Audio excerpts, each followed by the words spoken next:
Hey, this is JJ Virgin. Thanks so much for joining me. This is Ask the Health Expert. In each episode, I put the power of health in your hands and share ways to get healthy, lose weight, heal your gut, detox, and lots more, so you can look and feel better fast. If you'd rather watch the video, hey, I did put on my makeup and do my hair, so check it out on my YouTube channel.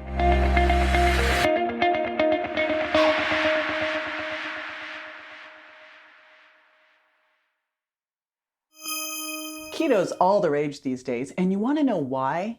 Because when it's done right, it can really work well. It can help you get healthier, feel better, and lose weight.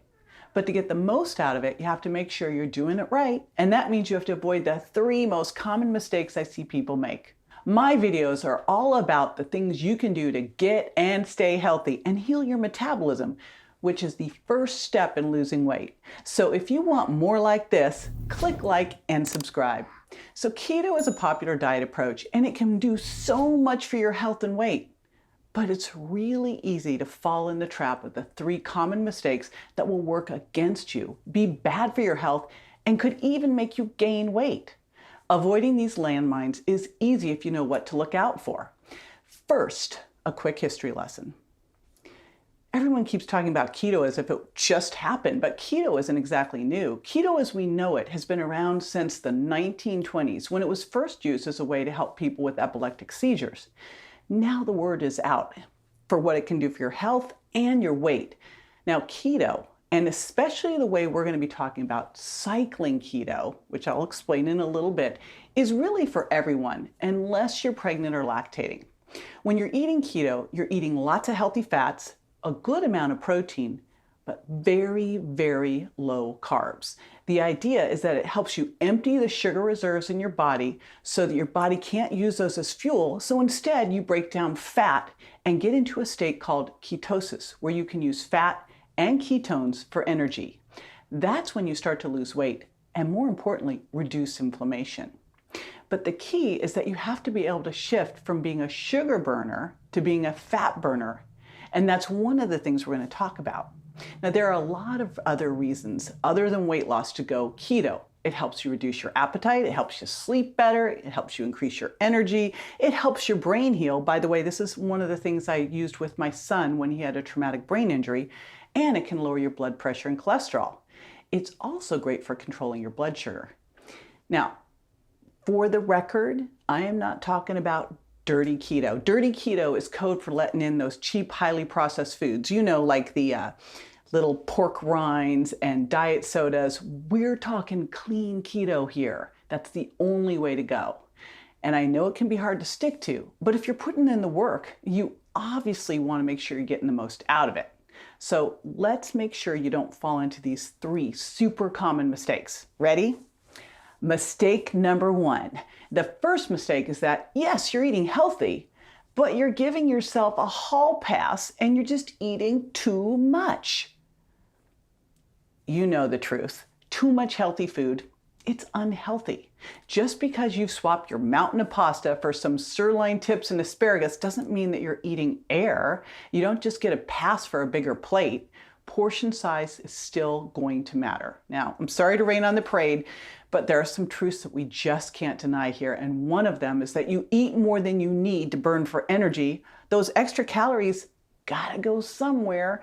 And if they're not needed for building and repair, then they're gonna get stored as fat.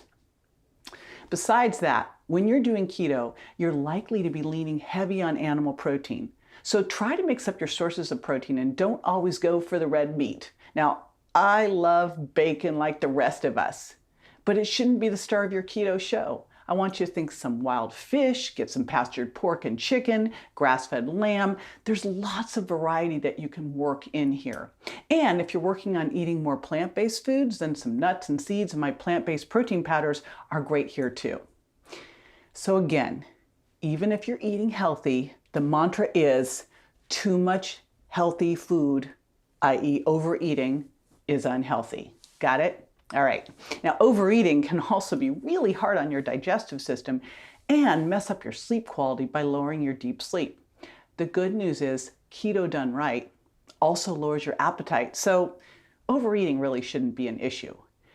The only exception to keep your portions under control, and this is where I want you to go crazy, is non-starchy vegetables. Like, let's face it, it's really hard to eat too much broccoli, cabbage, and peppers, right? So that can change fast though. Like, you're doing great with your broccoli, you're doing your deep leafy greens, and then you go pile on a ton of sauce. Okay, we got to be careful there. So make sure that when you're eating all those non-starchy vegetables that you're keeping it clean, going steamed, or using just a little extra virgin olive oil or some grass-fed ghee. All right, mistake number 2.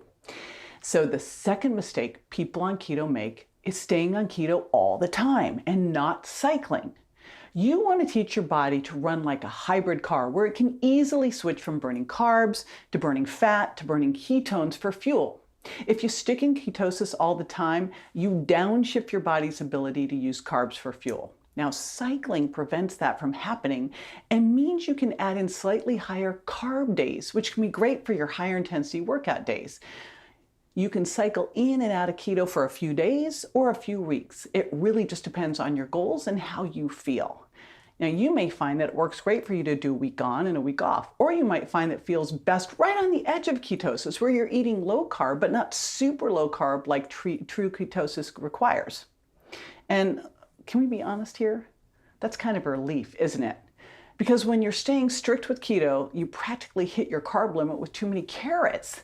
And what joy is there in that? And odds are you're going to cheat. And when you cheat, you're going to go off the rails. And remember, you just taught your body how not to handle carbs well. Again, why we want to cycle. When you cycle, you can pull in more carbs, but take it easy. That does not mean go spin out of control here and undo all of the work that you did. Stick to healthier carbs in moderate amounts. Things like wild rice and winter squashes and berries.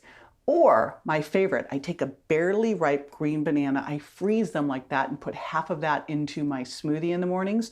Or a cold boiled potato, make some potatoes, boil them, keep them in the fridge. Those are great because of that resistant starch that can actually help you burn fat and feed the good microbiome. Now, when you add in a few more carbs, let's say with any of those things or legumes, you're also upping your fiber.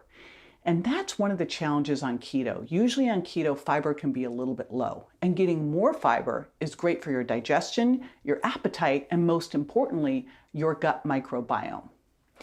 Cycling is also really good for athletes, or if you're active, or if you want to gain some muscle and not just lose fat from ketosis. All right, on the days that you're cycling in more carbs, make sure you pay attention to how you feel. If you feel better and it doesn't sabotage your fat loss goal, stick to a cycling schedule. Keto is great for a short time to break through a weight loss plateau, but ultimately you want to figure out where you live best long term and how much you want to cycle in and out of it. And that brings us to common mistake number 3. The third mistake people make on keto is not preparing your body for it, meaning not getting metabolically flexible first.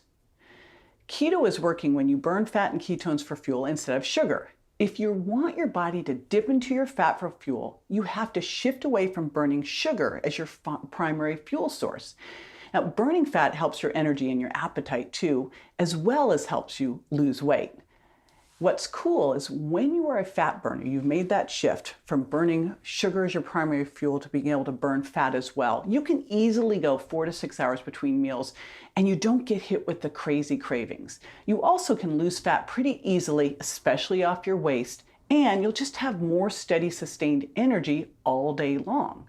I mean, that sounds like something you want, doesn't it? But if your primary source of fuel is sugar, your body has no reason to access your stored body fat for energy. All right, so how do you know if you're a sugar burner or a fat burner? If you lose weight, but you don't lose weight around your waist, that's a sign of a sugar burner. If you can't go more than 2 to 3 hours without eating, that's another sign of a sugar burner. If you hardly ever feel full and satisfied after you eat, or you feel like you just gotta snack all the time to keep your energy up, or you go a couple hours over your normal eating time and you're hangry, or you crave carbs and sugar, or you just can't seem to lose fat off your waist no matter what you do, all of those, You guessed it, those are signs that you are a sugar burner and you can't burn off stored fat and ketones for fuel.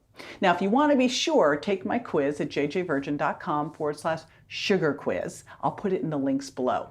So ideally, before you jump into keto, you won't be stuck as a sugar burner. You'll already gone through the process that you need to go through to get metabolically flexible. So what do I mean? Well, just like exercise. When you exercise, you need to cross-train. You do some walking, I say moving more, like walking after a meal. You'll do some high-intensity interval training or burst training. You do some resistance training. It's just the same with your diet. You want to cross-train your diet to be metabolically flexible so you can switch between burning sugar and burning fat and burning ketones whenever your body needs the different fuel. Just like during exercise. You know, if you're doing high-intensity interval training, you are going to be using more of your glycogen stores, your sugar for exercise, for fuel source. Same with resistance training. But if you're doing restorative yoga, or you're going for a long walk, you better be able to shift into those fat reserves so that you'll be able to sustain it longer. So you cross-train your diet by not eating the same amount of calories or the same macros all the time. Just like we're mixing up cycling in and out of keto, you mix up the protein, carbs, and fat that you have because remember, your body's not a bank account. It's a chemistry lab. Our ancestors were metabolically flexible. They had to be to survive the famines, to be able to make it through the winters. We are naturally designed to do this. Our bodies can handle when we cycle fats. Our bodies can handle when we raise and lower our carbs. Our bodies can handle when we miss a meal. The key is to get to know your body and tune in to how it responds and how it changes with your diet so that you can really design the best diet for you. Now, the good news is if you're a sugar burner, you can become metabolically flexible and have even more success on keto.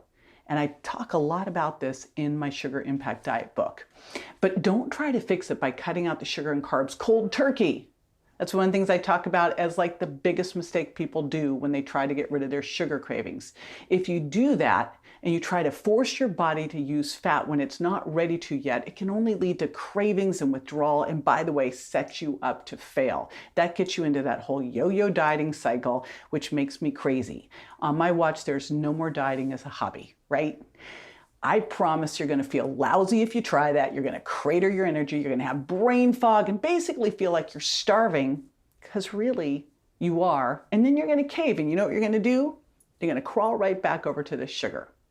So to do it right, you need to gradually lower your sugar impact by eliminating the most damaging sugars, I call those high sugar impact foods, and replacing them with lower sugar impact, healthier options. Now, for help on that transition, check out my Sugar Impact Diet book. It walks you through this process. And by the way, I can get you there in 2 weeks, shifting you from being a sugar burner to a fat burner and getting you metabolically flexible and ready for keto. Now, if you found this video helpful, don't forget to hit like and subscribe to keep more like it coming. Up next, check out my video on one of the major reasons people in the blue zones live a long, healthy life. It's something you can do too. See you there. For more info on this and other health topics I cover, or to rate and review, find me on Instagram, Facebook, and my website, jjvirgin.com. And don't forget to subscribe to my show so you won't miss a single episode. Go to subscribetoJJ.com. Thanks again for being with me this week.